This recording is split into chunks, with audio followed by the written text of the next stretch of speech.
सूचना केवल हमारे विचार हैं, वित्तीय सलाह नहीं। निर्णय लेने से पहले खुद शोध करें। किसी भी लाभ या हानि के लिए हम उत्तरदायी नहीं हैं। आज हम देख रहे हैं जुबिलेंट फार्मावा लिमिटेड के 2024-25 Q3 की standalone financial performance. Starting with the sales, पिछले क्वार्टर से सेल्स में 18% का इंक्रीज हुआ है, मगर कंपनी ने पिछले साल के मुकाबले 12% का सेल्स इंक्रीज रिपोर्ट किया। Expenses 7.5% quarter on quarter increase हो गए हैं, जो साल भर के 5% के राइज के साथ अलाइन करता है। क्वार्टरली एक्सपेंसेस के कंपैरिजन में सेल्स इंक्रीज होना दिखाता है कंपनी ने अच्छा परफॉर्म किया। ईयरली कंपैरिजन दिखाता है कि कंपनी ने इस साल अपनी परफॉर्मेंस में सुधार किया है। ऑपरेटिंग प्रॉफिट ने उम्मीद से कहीं ज्यादा परफॉर्म किया है, जो पिछले साल के मुकाबले 5 गुना से ज्यादा बढ़ गया है।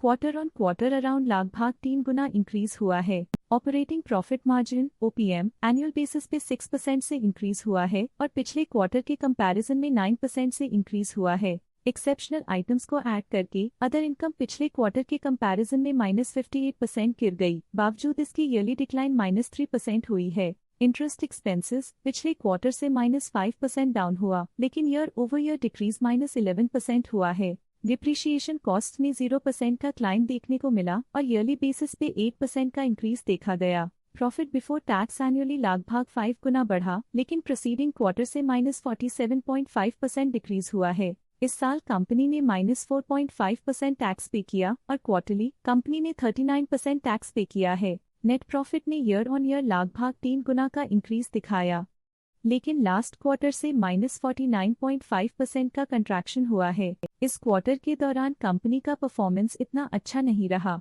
नेगेटिव नेट प्रॉफिट लॉसेस को इंडिकेट करता है। वहीं अगर एनुअल एनालिसिस की बात करें तो इस साल कंपनी का परफॉर्मेंस काफी अच्छा था। अर्निंग्स पर शेयर EPS में साल भर में अप्रॉक्स 2 गुना का इजाफा देखा गया, जो कंपनी की बेहतर परफॉर्मेंस को दिखाता है। लेकिन क्वार्टरली में 50% की गिरावट भी नजर आई। इस क्वार्टर में कंपनी का EPS इतना अच्छा नहीं रहा। नेगेटिव प्रॉफिट कमजोर एफिशिएंसी को दिखाता है। जुबिलेंट फार्मावा लिमिटेड के फाइनेंशियल स्नैपशॉट को रिव्यू करते हुए कुछ मुख्य ट्रेंड्स सामने आए हैं, जो कंपनी की परफॉर्मेंस पे रोशनी डालते हैं। दिसंबर 2021 से दिसंबर 2024 तक जुबिलेंट फार्मावा लिमिटेड की फाइनेंशियल जर्नी में सबसे पहले बात करते हैं सेल्स की। इस साल -6% की कमी के बावजूद पिछले 4 सालों में सेल्स में 73% की वृद्धि हुई है। इस साल सेल्स में गिरावट आई है, लेकिन पिछले 2 साल में अच्छी ग्रोथ हुई थी, जो एक अस्थायी रुकावट को दर्शाता है। अब बात करते हैं एक्सपेंसेस की। इस साल एक्सपेंसेस -3.5% घट गए हैं, लेकिन 4 सालों में 99% का इजाफा हुआ है।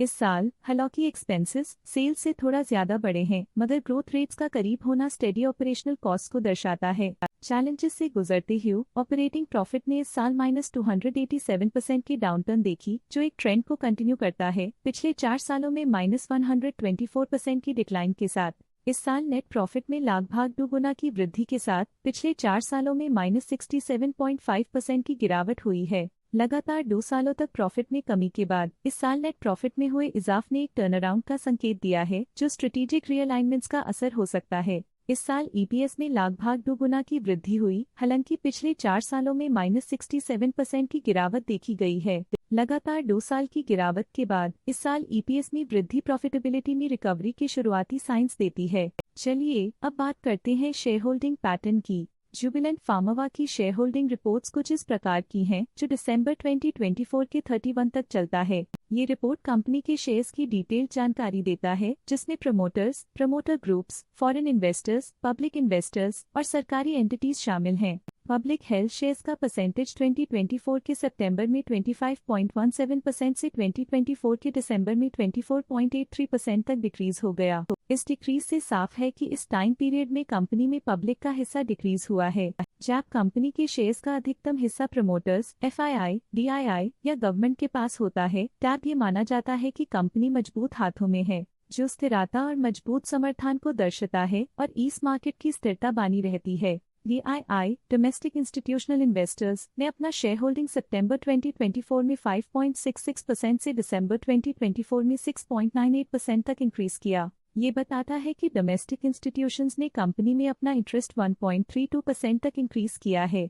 फॉरेन इंस्टीट्यूशनल इन्वेस्टर्स के शेयर होल्डिंग में थोड़ा डिक्रीज आया 2024 के सितंबर से 2024 के दिसंबर में। जो दिखाता है कि फॉरेन इंस्टीट्यूशंस ने अपने स्टेक को क्वार्टर टू क्वार्टर -0.98 से डिक्रीज किया है, जिसे पता चलता है कि उन्होंने अपनी इन्वेस्टमेंट्स को पुल बैक किया है। ये था कंपनी का करंट शेयर होल्डिंग पैटर्न। आज के लिए फाइनेंशियल सेक्टर में इतना ही। देखने के लिए धन्यवाद। स्टॉक लेटेस्ट न्यूज अपडेट के लिए चैनल को सब्सक्राइब करें और वीडियो को लाइक एंड शेयर करें।